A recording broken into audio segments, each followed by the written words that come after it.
Good morning, good morning, good morning, and welcome to this episode of I'm Not Crazy, but dot, dot, dot. As many of you know, frequently you will hear people say, I'm not crazy, but, and then they will tell you something and they'll kind of whisper it a little bit. Behind that dot, dot, dot, many times are secrets that are taboo, things that people are not talking about over dinner conversation. Over here at I'm Not Crazy, but we talk about what's behind the but, dot, dot, dot. And family, today we are talking about what are you waiting for?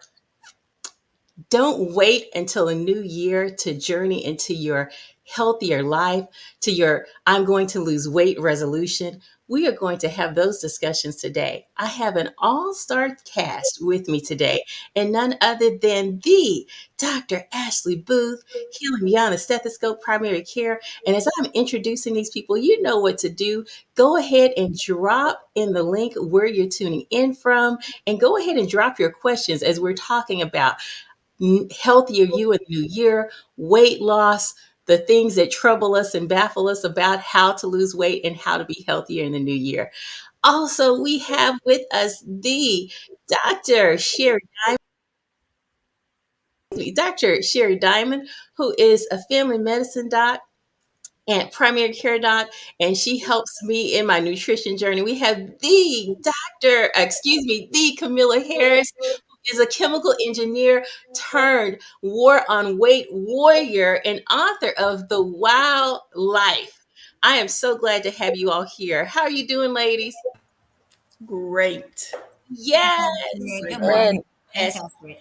Now, I have a confession. This show is really for me, and I'm just letting the audience tune in right now because, as you know, with the pandemic, we soothed ourselves with COVID calories and we packed on pandemic pounds. And now some of us have a little double chins here. We have some little flab on our arms, and we're looking like grandmama's arms right now. And so we don't want to wait and do what we always do in the new year. We come up with these New Year's resolutions. I'm going to lose weight, and we wait until January 1st to start it. But I need a running start. And so today is about getting a running start, planning, and not just planning, but making smart goals. These are things that we can actually do that are actionable. And so we're going to talk about that and just talk about the healthier you piece of it. So are you ladies ready?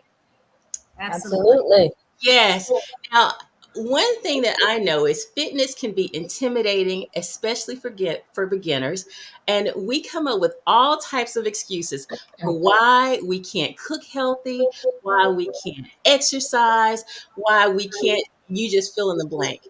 So, my first question for you is three super busy professionals who have heard every excuse in the book and actually has probably lived every excuse in the book because I know you all have children. I know you have busy jobs.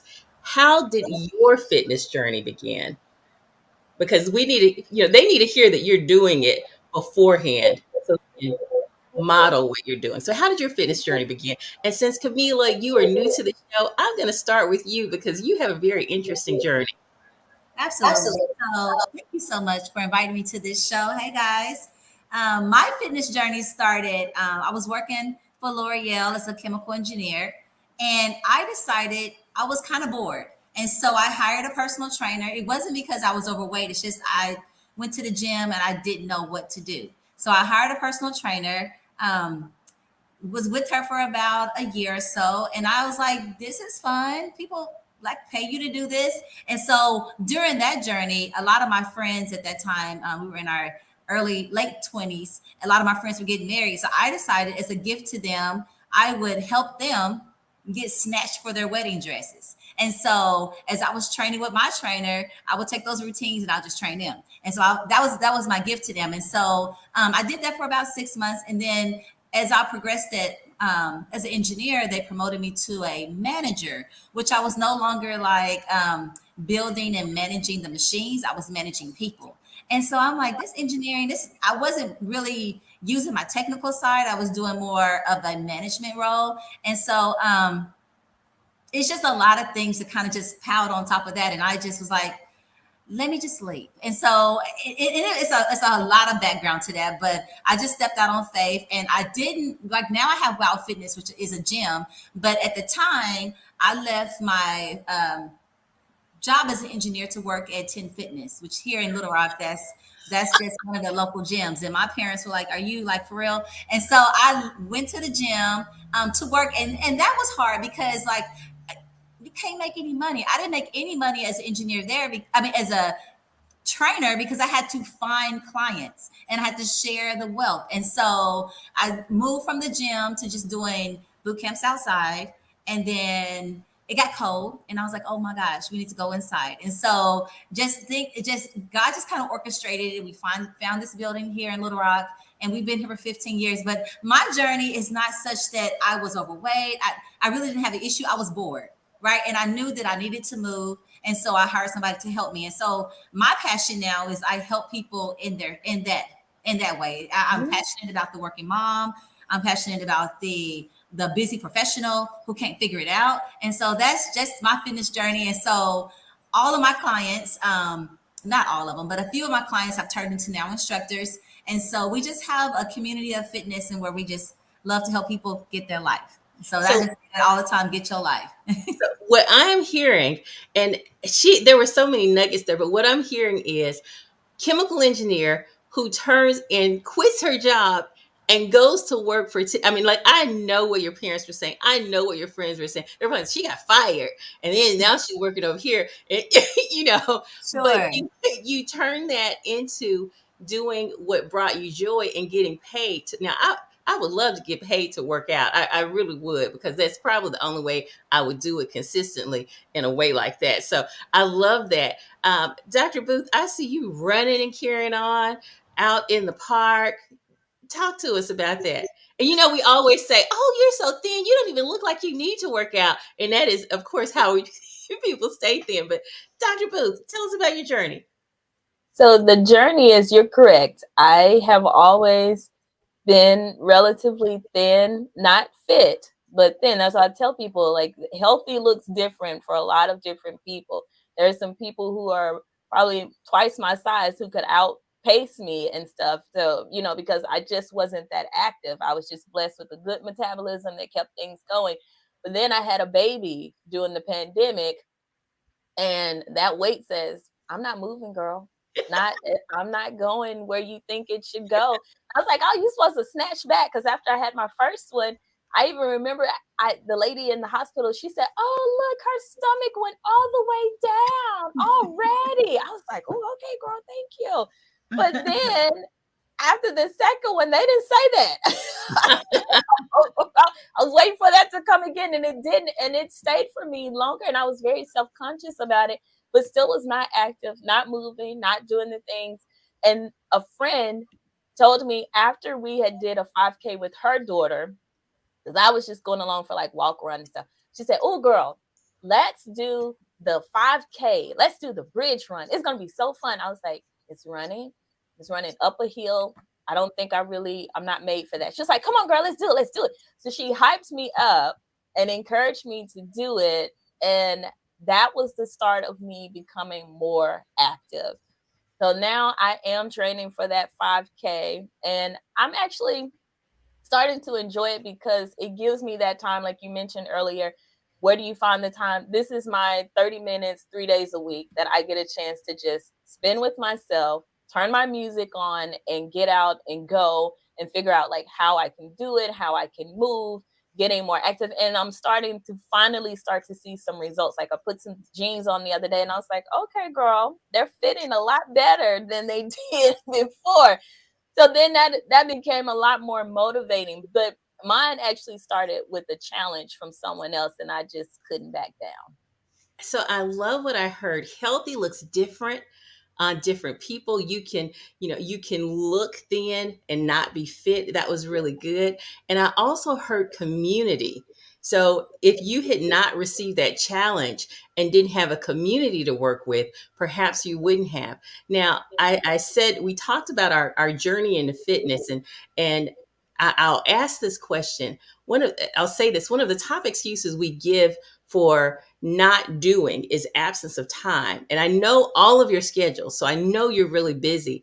What do you say to women who say we don't have time to exercise? And you can direct it to me, because of course that's one of my things. And if I didn't make it a family thing, like if I weren't doing this with my daughter, if I didn't do it with her, or didn't do her challenges, the push-up challenge or whatever, or the we challenge, I probably wouldn't be doing it. But what would you all say? And I'll just let you weigh in. Dr. Diamond, if you want to weigh in, because and you can add your last answer to your last question if you want, or whoever wants to weigh in.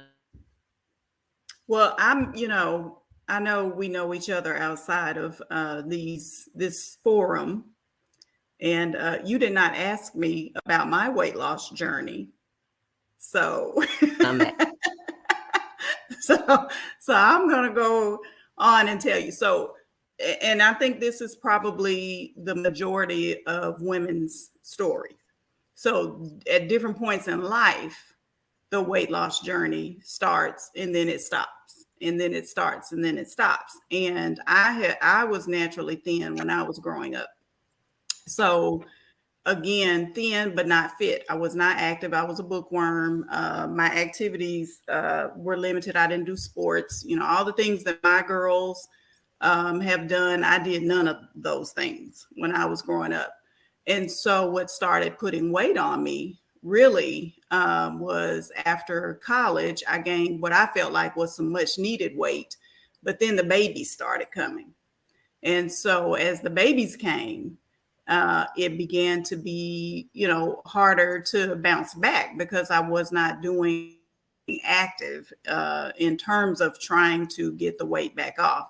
So I can't claim it as baby weight anymore because my baby is almost 18. Uh, so, but it's been an on and off process. And for me as a physician, the limiting factor in terms of time isn't sometimes, for me, it hasn't been time. It has been energy. Mm-hmm. It has been after I have extended myself to others all day long, seeing patients, minutes in, minutes out, hours in, hours out, days in, days out. By the time I get home, I'm physically, mentally exhausted. And sometimes mental exhaustion is worse than physical exhaustion. Mm-hmm. And so by the time I'm all that, I don't have the room or don't have the wherewithal to motivate myself to exercise. So, but as I've gotten older, and I don't know, the ages of you ladies, I don't mind telling my age. I'm 52 and quit my full-time job last year because I was just feeling, extremely, for a lot of different reasons, burnout, overwhelmed, all those things, and needed to do some restructuring so that I could take better care of myself.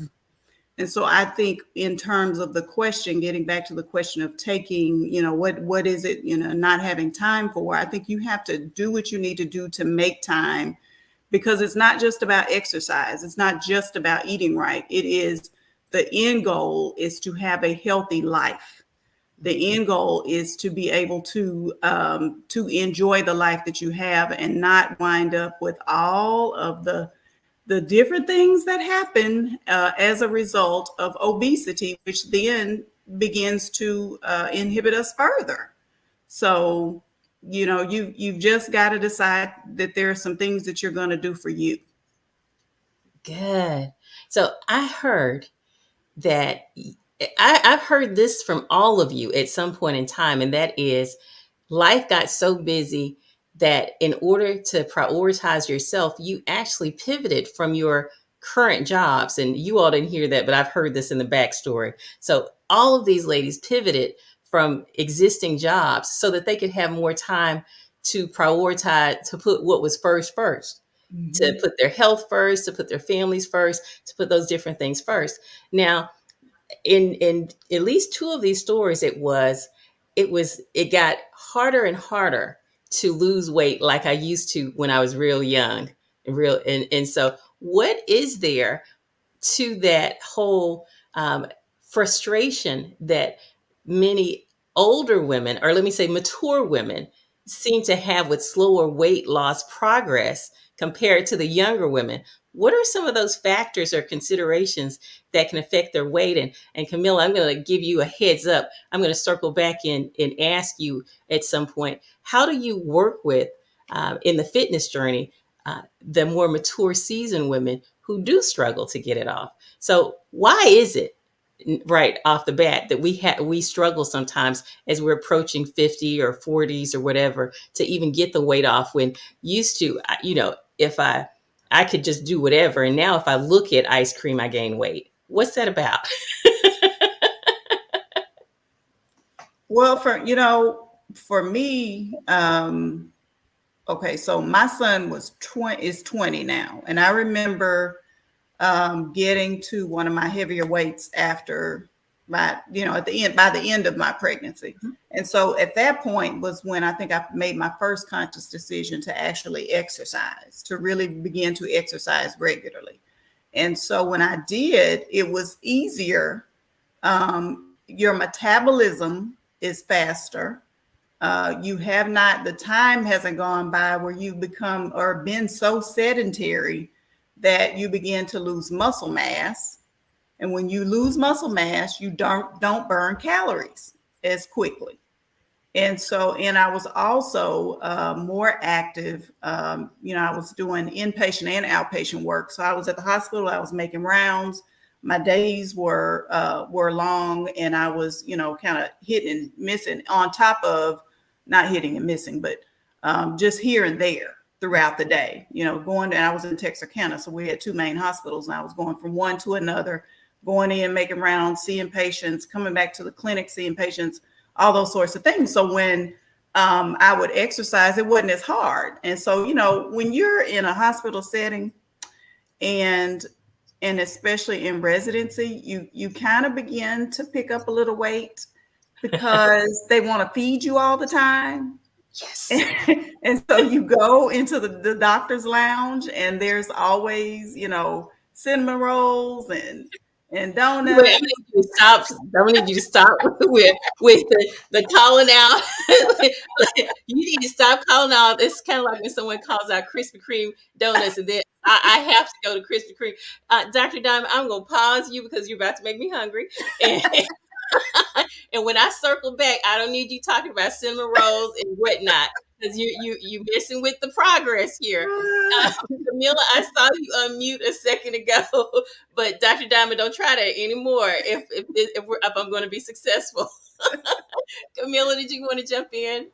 I did, and I totally agree with Dr. Diamond that the metabolism just slows down. So that is like the number one reason. And so for me, for my clients to come in and a lot of them have grown with the gym. So a lot of them are now approaching menopause and all those things and night sweats, and they just cannot seem to get the weight off at all, period. And so we just switch up the routine. We switch up what you're eating. So we lift heavy. And I know a lot of ladies don't want to lift heavy because they're afraid of bulking, but that's not the case. Like, you have to lift weights to get, like she said, the muscles, they need it. As we get older, our muscles just go away. And so we just need the strength back. And so I recommend lifting weights. And I just give people 3 tips all the time, like drink more water, eat something green, and just be intentional about your movement. And so that's really it. And life happens. Like, life is happening. We're getting older. We need to be thankful for this life.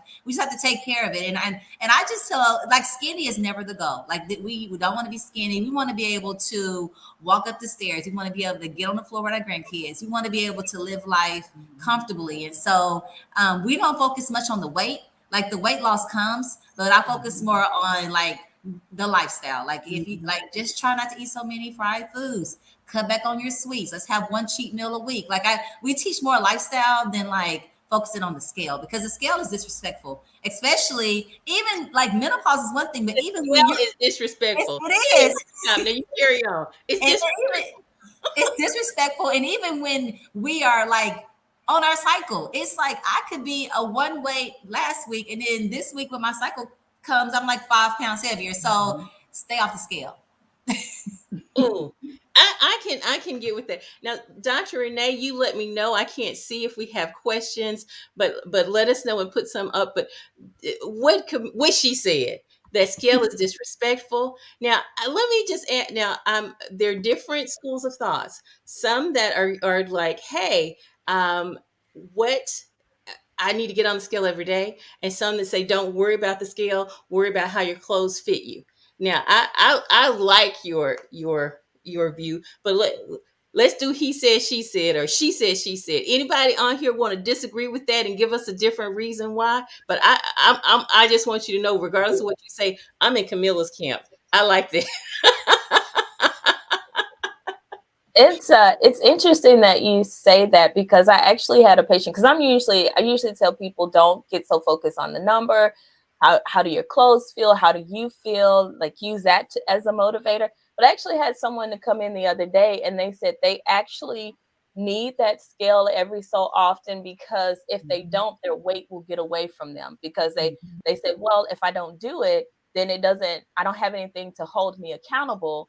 So then I start seeing, okay, yeah, because you're doing this and you've been doing this. And once I step on the scale, it's like, yep, you remember, you haven't been doing what you haven't been putting the things in place. You haven't been staying on track. And I was like, oh, well, I guess if you're using it that way, then that makes sense to me. Mm-hmm. But I told them, I said, but don't get so focused on it. Like, you're always checking every day, like I knew some people doing like twice a day and all this stuff. But if you need it to help hold you accountable, because they said, I just need to see that number. And when I see that number tells me you have not been doing the things and you need to get back on track. And then it motivates them. So if it can do it that way for you, then I'm for it. But I'm usually under the impression of, let's not focus on that particular thing all the time, and just how you feel and how things are going for you. That's good. And Yeah, and I look at it for like people with diabetes. I've had diabetic patients who, when they stop checking their blood sugars, they could be well controlled, but they stop checking their blood sugars for a while, and then all of a sudden they're not as controlled as they should be when they come back for their next visit. It's sort of an out of sight, out of mind. So if you don't know and you don't see, then it's kind of, I'm just putting my blinders on and I'll just let whatever happen. uh, And it's the same way, I think, with the scale. If it is a motivating factor for you to see the number and to see that your efforts are paying off. For me they're personally, paying off. that's the Okay. thing. I need to know that my efforts are paying off, and I need to see the number reflect that. And then, besides being able to tell how my clothes fit and things like that. So I think the scale, and let me say this too, there are some situations in which you have to lose a certain number of pounds in order for something to happen for you medically. Like, Uh-huh. if you need a knee replacement and the doctor says, the orthopedic surgeon says, I need you to lose 30 pounds or 40 pounds before I will do this knee replacement, then you're going to have to pay attention to the scale. Okay. If Okay. there is an end goal, then you have to. Okay. And I'm with that as well. I'm 100% with that, because the name of my business is War on Weight. So we love talking about losing weight, but when ladies are going through those hormonal things, I give them a pass. I mean, not like a hard pass, but like, we focus on more non-scale victories, like, how's your mood today? Did you rest today? Like, so in those cases, just that's the hormonal ladies, but everybody else, I drive them hard. Yeah. So, And let me just yeah, tell it's you, irritated, I but think yeah. she drives them. I think she drives all of them hard. But I like the non-weight victories, the mood, the rest, the sleep. And I'm glad you introduced that in this conversation. Now, I want. I can see where Dr. Diamond and Dr. Booth are coming from. I really want to rock with Camilla. And so, how about I look at maybe once a week, weighing in, so at the same time, with like butt naked or whatever, because I don't want I don't want my earrings contributing to my weight. I don't want my boots or my coat or any of that stuff. So we're weighing in, and then and if you're not doing it every day, if you get a little water weight, and then around your cycle, give yourself some grace. Okay, so I like that. Now Yes. you introduced rest, and one of the things that we know is when people are not sleeping, they are much more likely to be gaining weight. And I don't know if that is because you're up all night eating and snacking and that kind of stuff, or Mhm. if it's, or what that is. And so, how important are you all finding it to be for you to get rest in order to lose weight as well? Mhm. Dr. Booth, I haven't heard from you in a minute. Do you want to weigh in? Well, rest, of course, is very important because your body needs that like shut down and reset. I always talk about like with my phone. I tell people that all the time. Sometimes I forget to like shut it down and restart it. And it's not until it starts doing some funky, weird stuff that I'm like, oh, what the heck is going on? And then my husband always chimes in, have you shut it down? Have you, restarted it? I'm like, no, thank you. And then I remember that I need to do that. And then now all of a sudden it's working better. So we need that shut down time. There's a lot of things that happen hormonally Mhm. when you shut down and then you're able to get that rest. The body is able to recoup and do what you're supposed to do. The recommended amount of sleep is 7 hours. The average amount that people are getting is about 5, but they say Mhm. 7 is the goal and where you need to be because it is going to help you not only we're talking about weight and all of that, but I've said before, like people are sleeping on sleep. We need to Mhm. rest. Like your brain needs to shut down. You need to like there's a lots of times when I've been stressed. I'm like, oh my gosh, wow, what am I gonna do? How's this gonna and then I just take a little nap and I wake up and I was like, oh, okay, I know what to do. And it makes so much sense now. But you're so stressed and your brain is like, I just can't process anything else. I can't put anything else in here. So even when it comes to that, that also can help you to be motivated to get up and do what you need to do. If you're so overloaded, you're not going to be able to continue to do what you need to do. Absolutely. Oh my gosh, those naps, and it can just be like a 20 to 30-minute nap, and really you can come back, because if you're not getting enough sleep, your concentration will suck. Your Mhm. it is as dangerous, if not more dangerous, to be sleep impaired as it is to be alcohol impaired. Now let that just like sit in it is you're more likely to have car accidents and all of that stuff. So one of the things that we've not talked about with nutrition and with exercising is the mood benefits. And as a psychiatrist, I absolutely 100% have to say that paying attention to what you put in your temples and that exercise piece really gives you that boost. I hear so often people talking about when they broke their leg and couldn't exercise, that their mood tanked or whatever. Can we talk about that piece of that? And I see you smiling. I see both. Look, I see you smiling, Camilla. But anybody want to weigh in on that association with your nutrition and your diet and your exercise and your mood? I'll weigh in a little bit. I honestly believe that it all correlates, and obviously it does. If you eat like let's say for instance, if you eat like a big meal, chicken and gravy and potatoes, Rice, all macaroni, and macaroni and cheese, all those things. If you take that meal and then you have like something like broccoli and chicken. Like you have to just weigh how you feel. You might be happier with the first meal, but how do you feel? And so I feel like comfort food is okay. Like it really is okay. Like I enjoy it during the holidays and on occasions, but like comfort food really makes you drowsy, is heavy. Even if you try to work out after eating those big meals, it affects your workouts. And so I really feel like we need to focus on how do we feel after we eat something, right? And so and that's another thing with lifestyle. Like I teach my clients, like, listen, if you had that bacon and all of the sausage and the heavy breakfast, and you come here to work out, 9 times out of 10, you're probably gonna throw up. Like and like because you just cannot move like that. Like it's just it's nearly impossible to like for example, so if I have a brand new client and they're like, we're ready to go. And so the first workout if the night before you said I'm gonna go in, I know I'm working out tomorrow, and you eat pizza and have some beer and have a big dessert, like I promise you that's coming up. Like it's going to, your body is going to reject all of that foolishness. And so I just tell them, like, you have to think about, what did you eat last night? And like, and so you have to be mindful that like it all goes hand in hand, and just the lifestyle is like, it really works together. And I love cookies, I love pies, I love brownies, but there is like, you just in moderation. I just teach people moderation.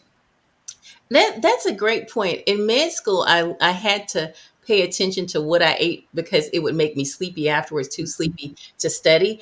And one of Mhm. the things that I realized just gradually is rice and potatoes. I'm going to sleep after I eat that, right? But if I had healthier carbs, your fruit, your vegetables, if I had protein, then I could be with it. But if I mean, like right today, even if I drink orange juice like drains me. I can't do that. It really, I can eat an orange, but an orange juice drains me. So paying attention to how your body feels. Dr. Diamond, Dr. Booth, either of you want to weigh in? No, well, I was just going to second the same thing I was that you were just saying. It affects your concentration. You Hmm. have better clarity, and thus, especially when you're trying to do professional tasks, you want to be able to perform as well as you really need to be performing. And so, when you eat heavy meals like that, and it takes more for your body to try to metabolize them. You get an insulin surge. Your sugar levels go up real fast. They come back down. The energy gets sucked pretty Hmm. quickly. So so you won't, and that means your brain isn't getting what it needs. So Absolutely. it helps your concentration to eat better, Yeah. to eat healthier. I hear that from parents of ADHD kids or for people who have ADHD. Some of the meals that really help you with that concentration are like your fish, your salmon, your eggs, your higher protein, lower bad carbs. So if you are going to give your kids, let's say, cereal, do that in the evenings. Don't do that in the mornings, because in the mornings you want them concentrating. Mhm. And so Pop Tart, cereal, those types of sugary meals are high in carbs and they jack up your concentration. My Mhm. nurse can tell if I have eaten a good meal by how quickly I complete my notes. I remember one day I had brownies for breakfast. Don't judge me, family. They were, I had to eat them because if I didn't, my daughter was going to get them. So I had to eat them quickly. Okay, so I'm just saying. And that's my story. I'm sticking to it. So I wanted the last brownie, and I tell you, my day was awful. I mean, I didn't get any notes done or anything. Now, family, we're nearly midway through the show. If there are any, please drop your questions in. Please share. I know you are thin and fit and you don't need this, but there's somebody on your timeline who absolutely needs it. And if I'm on your timeline, you should definitely share because I know I need it. Now we've talked about meals, but now you all know that at this stage of the game, you're picking up kids, you're taking kids to this practice, you're taking them to that practice, and so many times it's just easier. Mhm. I'm told, wink, wink, to just pick up something. But what are your strategies for meal planning or healthier eating? And I don't know which one to start with because all of you, I know all of your schedules, and I know all of your schedules are like rock solid and they suck. I wouldn't want any of your schedules. So which of you want to weigh in on how you prioritize eating healthy and what you tell folks to do in your respective professions? For me, it is truly being intentional, but it started actually when I was in med school. I was telling my husband because he just doesn't, he won't eat, or he'll just make a huge pot of something and eat off of that one same thing all week, and I get bored. I could probably eat it today, maybe for lunch tomorrow, and then that's it. I can't keep doing this same spaghetti for like 5 days. And I knew that I was not going to have time to fix something every day, but I knew that we needed to eat something. I didn't need to pick up stuff all the time. So he actually suggested, he was like, how about we meal prep? he didn't use that term at the time. It was like, how about we just make our meals beforehand? So we would shop on Saturday, prep some of the stuff Saturday, cook on Sunday, make like some casseroles and stuff like that. Some of it we would freeze and some we would cook. So for the first couple of days, that would already be ready. Then you pull the other stuff out of the freezer along the week. And we just have kept up that practice with our children. So now I make the grocery list on Friday. Then we, do grocery pickup on Saturday, try to prep a little bit Saturday, and then cook on Sunday to try to make it make sense, because I know that if I don't, it's not going to happen. And we're going to be scrambling and we're going to pick up something that's not great. And I hate the whole question, what's for dinner? I don't know. That gets under my skin. That brings me so much anxiety. It's But a when they trigger. say that, what's for dinner? And you have these little people looking at you, what's for dinner? I'm like, I don't know. Like, I can do all these other things, but I just do not want to have to answer that question. So to help alleviate a lot of that, that's what I do. So I talk to a lot of people about being intentional in meal prepping, because if not, your day is, everybody has something. Yes, we are physicians and we're busy people and we're entrepreneurs and all of this kind of stuff. So we have a lot going on, but everybody has life going on. And so for me, how can I make it make sense? I was like, in order to do it, we have to plan for it. So you have to really start thinking about it before it's going to happen, and then put the pieces in place. So are leftovers a fancy word for meal prep? Because when you were talking about you don't do leftovers, or you don't really like that, I immediately thought, okay, so you don't like it, but don't leave it in the refrigerator and let it go bad. Go ahead and bag it up and put it away in the freezer so that 2 weeks from now, when you don't want it, you can pull it out and it feels a little bit fresher. And that may be. And Camilla, I saw you look like you were about to say something. No, no, no. I'm 100% with Dr. Booth. Meal prepping that's it. That I'm all the way on board with that. That's what I do with my family. I actually eat the exact same thing every single day, and my husband hates it. And so I just meal prep for them because I eat eggs and rice and spinach for lunch, breakfast. I mean, I like to eat that all the time. And I just kind of mix it up. I might have green beans and rice. And I just eat the exact same thing pretty much all the time. And that wears my husband out and my kids. And I don't subject them to my life. So I meal prep for them. And so I'll make like a big pot of spaghetti. They can handle that with some fresh garlic bread at night. I'll make them like vegetable soup. They love that. Like chicken and dumplings. Like I'm with you. Meal prepping is the way. And so, but leftovers, that is a meal prep. And so I don't know, but they like it better if they have like two or three things to choose from, right? Okay.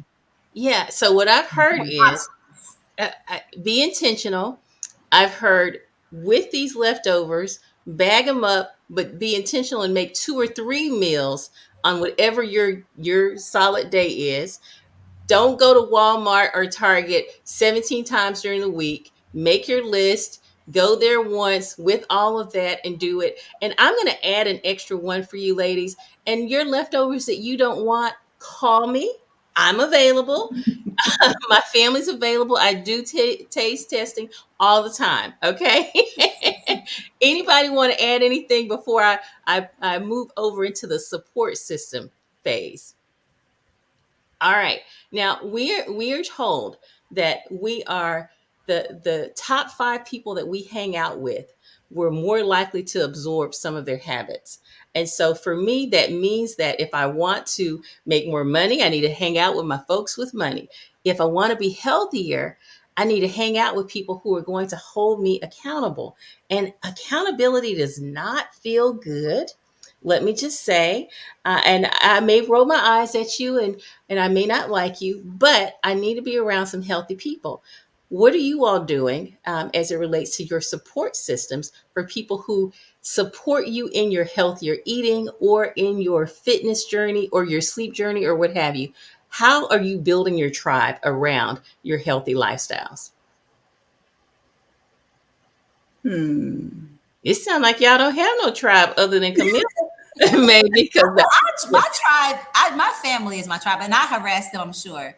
But so like, we have dinner and like we just walk. Like after dinner we're walking. So I just feel like if you it just you have to be intentional with it, right? Like you have to like want to move or want to do something different or want to eat healthy. Like when they always, I feel like they're always judging me. Like even when I'm in a grocery store, if I'm at Sam's and I see someone who says I'm going to come to the gym, they're looking at my basket and I'm just like, and they're covering up their basket. I'm like, it's okay, it's all right. And so I just feel like it's a lot of judgment, but I think if people are like honest, like even with myself, like I have my vices, and so like everyone does need a tribe, and I feel like my tribe, I guess, would be my immediate family. My little sister, she's a pharmacist. She's one of my I bounce things off of her all the time, and so I feel like I kind of glean into her. She moves more. She bought a Peloton, and so I think we encourage each other along the way. But I guess my tribe would be my family, my immediate family, the gym, of course. We're a community of like-minded people, and even though everyone is on different journeys, we always share the struggle. And so if you like to drink, if you like to do all these things, we all kind of like challenge each other to be better. And so I think if you don't have a tribe, fine. Find a small gym. Like the bigger gyms don't have the community. A smaller boutique gym will always have a community of like-minded people that are kind of talking about the same things. You're kind of going through the same things. Your kids have soccer late, have basketball late, have practice, and you have to figure it out. And so share those secrets. Absolutely. And it's interesting because Camille has she had their gym has a place where you can sign on virtually at 5 a.m. on blackdoctor.org at I think it's 7 a.m. or 8 a.m. If you tune in to blackdoctor.org, there is a lady who shows up daily. I can't remember her name, but she shows up daily and exercises with you, different ones. I remember telling um, Key Fletcher, if you get a gym that is virtual, I'll join it. That heifer went and got a virtual gym, and I'm gonna have to honor my word one day. I didn't say when, I just say I would. So I'm gonna have to honor my word one of these days, right? But there are also virtual gyms for or virtual fitness activities for those people who will say, "Well, I just can't. I have these kids. I have whatever." But being intentional, and for some people, it looks like with Michelle Obama, she talks about getting up really early and leaving those kids with Barack, and then going to the gym because that was her investment in her investing by working out. It makes your mind feel better. It helps you to think more clearly, and you just feel better about yourself, or so I'm told. I got So that. being intentional about it. Yes. Dr. Booth, I heard you say you set a goal for yourself in terms of a 5K and doing that kind of stuff in that broad community. Anything else either you or Dr. Diamond want to add about being intentional about building your tribe or your community around healthy lifestyle? I've always had a lot of support from, my husband. Of course, your husbands and boyfriends and stuff always wants you to look the best. And I have made, I've always told him whatever I'm doing for me first, because it really has to be, for you, so you can be as good as you can be for everyone else. Again, I have daughters who are athletic, and I'm glad they are, and I encourage them. Me seeing them do the things that they do is encouraging, and then I also um, want to help them to see me being an example of continuing that as they move along in life, because it's easy to fall off. Mm-hmm. And so, but for the most part, I think I have to, for me, I have to just stay self-motivated. I mean, it does help to be around people. I don't particularly go. I have a gym membership, been paying for it for almost 2 years now, and I've already been 3 times, and I keep telling myself I'm going, I'm going back again one day. But I like being Camilla, outside. but if you just gonna give those people your money, give Camilla your money and don't go. Okay. I keep telling, do you have a gym, Camila? Because I want, I mean, a swimming pool, because I want, that's what I keep telling myself for, because I really want to get in the pool, pool Are work you in is Arkansas? Are you in good Little Rock? exercise. You're in Little It, Rock, Dr. Diamond? I'm in Sherwood. Okay, yeah. No, I don't have a pool. We have a sauna, but that's Okay, it. I like saunas. I can sweat Yeah. some off. I, Been there now, sweating out. yes. Okay. So wonderful. So I hear families involved. I hear friends involved. Dr. Ashley, do you want to add anything?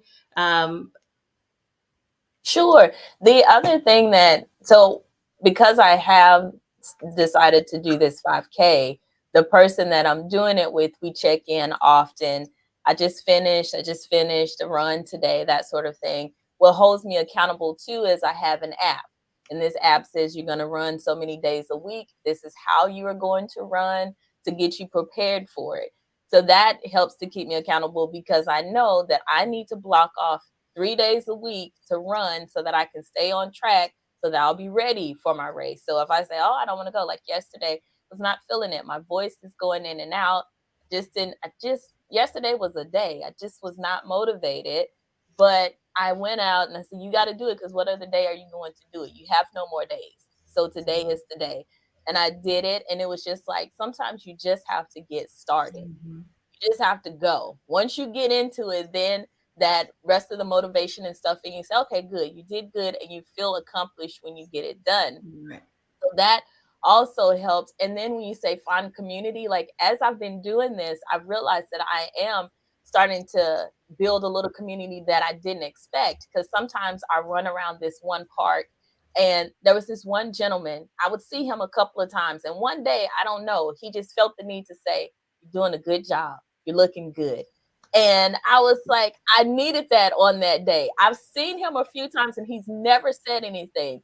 But on that particular day, when I felt like I needed a little extra encouragement, he just decided to say something. And I was like, oh, that's so nice.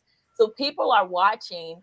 And the other thing that I would say, because it kind of piggybacks off of Dr. Diamond, is that whole, she said she saw her daughters and that motivated her. I am really big into generational health right now because everybody's talking about generational wealth.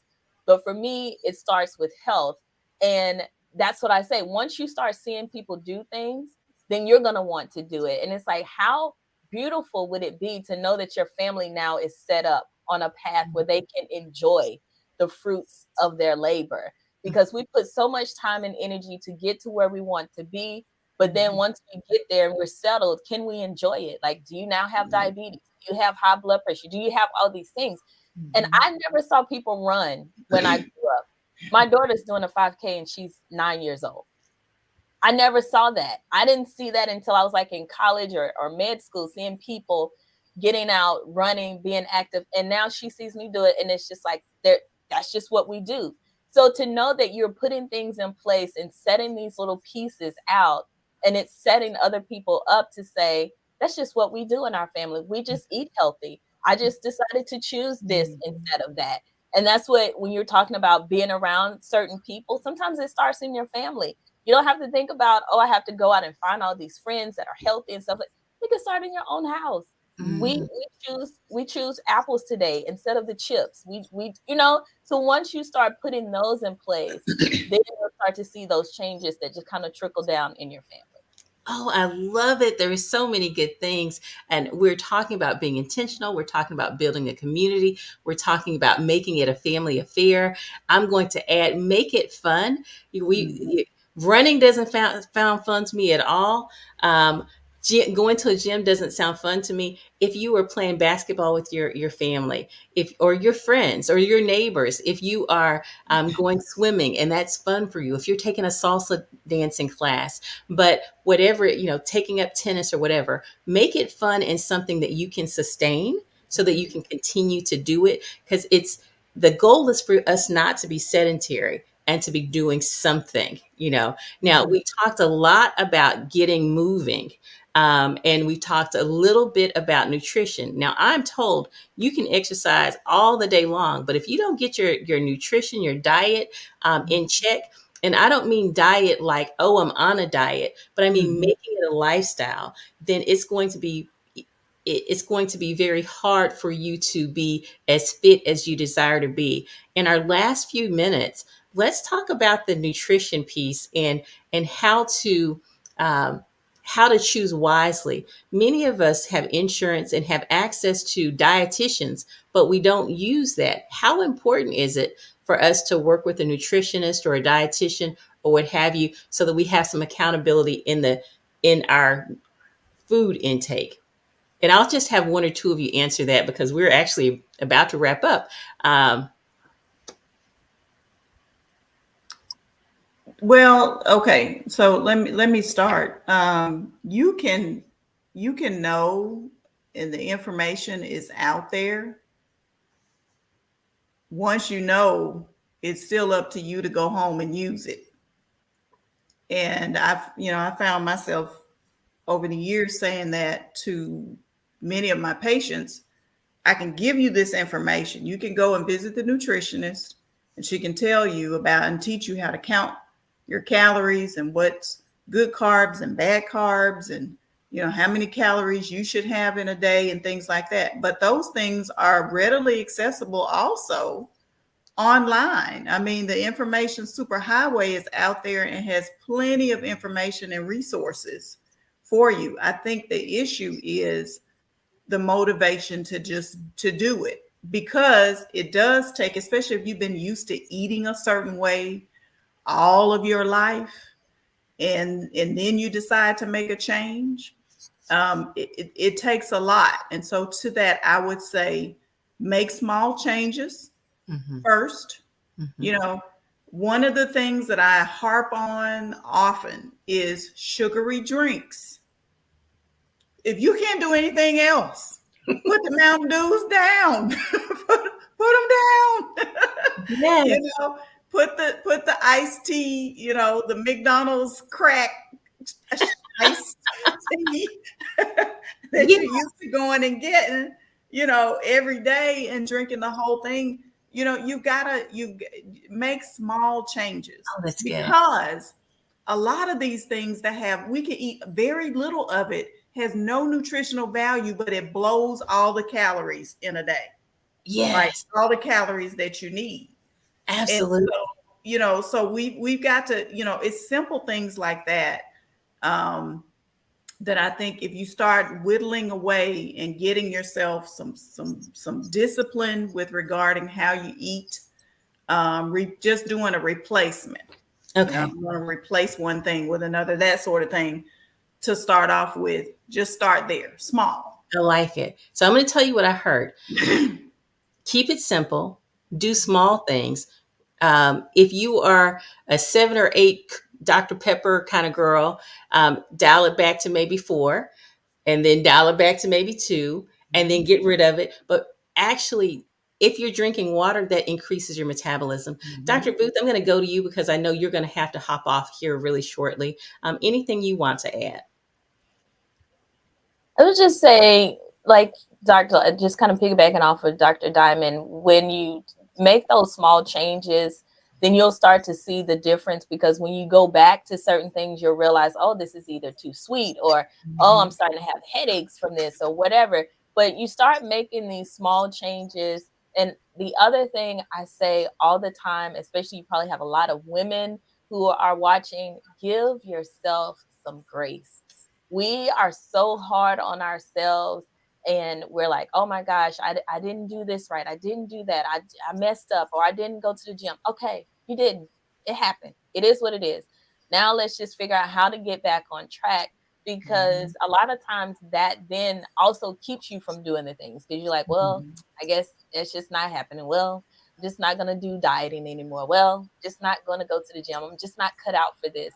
But just give yourself some grace, and then remember why you're doing it, and continue to do what you need to do to Right. move forward. Mhm. Give yourself some grace. If you fall off on one meal, get back up again on the second meal. Mhm. You know, if those kinds of things. And certainly give yourself some grace. But some of us are guilty of giving ourselves too much grace. Mhm.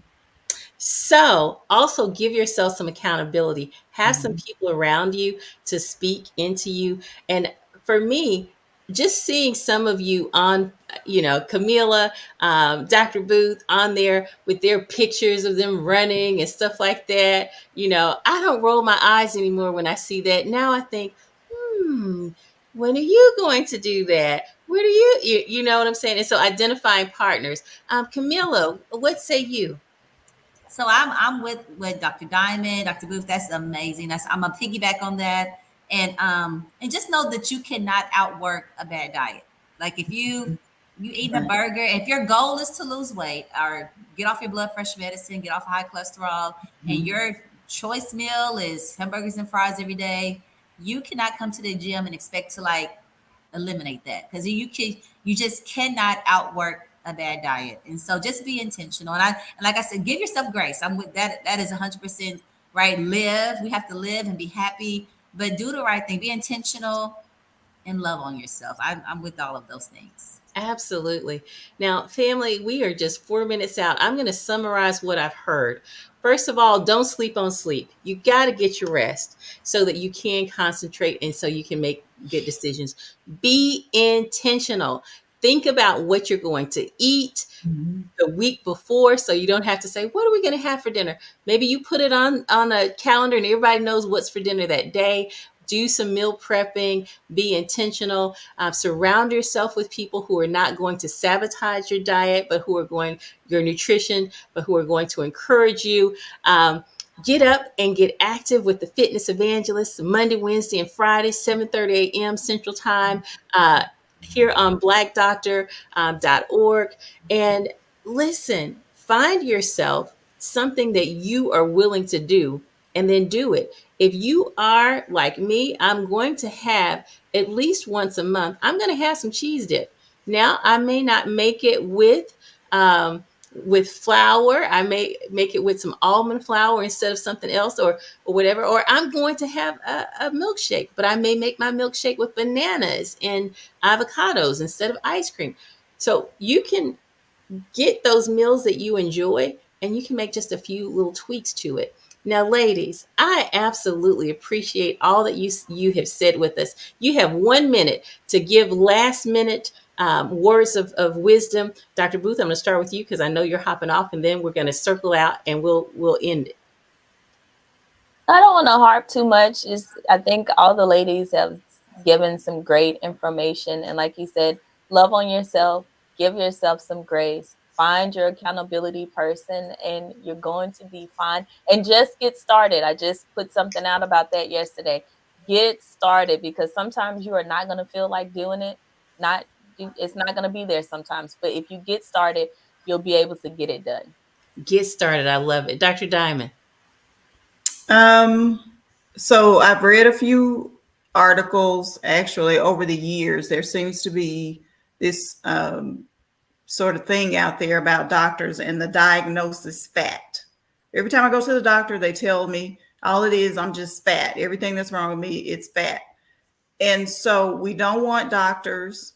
I don't want to be one that does that, nor do I want anybody else to see one that will ignore everything and blame it all on obesity. But we do know that obesity, it creates risk for greater problems, and we are better if we can get ourselves out of that state for the healthiness of it, not just for personal appearances. That's a byproduct of it, but it's all about being healthy and being the best you that you can be. So there are problems that happen from obesity. They can be prevented, many of them. Mhm. All right. So those knees, when you go in there talking about your arthritis, they tell you lose weight and you want to kick them in the throat. Don't do it. Know that your knees really do need you to lose weight, Yes, but then you can say yes, and I need you to hear right. this concern of mine as well, you know, because I do agree with you, but I also need you to work on what we're talking about. And if they won't do that, pivot. Camila. So I would just like to leave the group with just like three tips. So just drink more water, eat something green every day, and move. Oh, and the fourth, rest. And so and I wanted to mention also, I forgot, I wrote a book called The Wow Lifestyle. And so it has all those three tips. So this book is full of all the tips you need: how to find a gym, how to find your community, just basic tips of how to get your life. But every other chapter is a testimony. So it's a testimony from my brother, who's a pastor here in North Little Rock, and my mom has a testimony in here, and then all of my now instructors who were clients, their testimony is in this book. So it's a book full of tips, testimonies, and just all the things you need to get your life. So I would love to help you along your fitness journey. And that's it. Get your life. Absolutely. And after the show is over, if you would go in and drop in the link how to buy that book. So for those who are interested and where to find your gym. Ladies, I appreciate you. I feel like we need to take a moment of silence for my producer, Ellis, who is no longer with us at blackdoctor.org. He has transitioned to the dark side and he won't be with us anymore. Ellis, if you're listening, we love you. We appreciate you. We had a new producer on, Dr. Renee. We want to just give her a shout out for being superb today and stepping in. Thank you all for listening, and go ahead and share this because you probably don't need it now, wink, wink, but you will want to diet and to taste on this just before the new year, perhaps. I'm encouraging you not to wait until the new year to get started now. And for those of us who self-soothe with food, I encourage you to get a therapist so that you can self-soothe with your therapist instead of food. All right. See you same time, same place. Step outside of your comfort zone and make an impact. Tune in every Thursday from 11 a.m. to 12 p.m. Central Standard Time, 12 to 1 Eastern Time. You don't want to miss it. I'm not crazy, but with Dr. Rhonda Mattox. That's me. Bye-bye.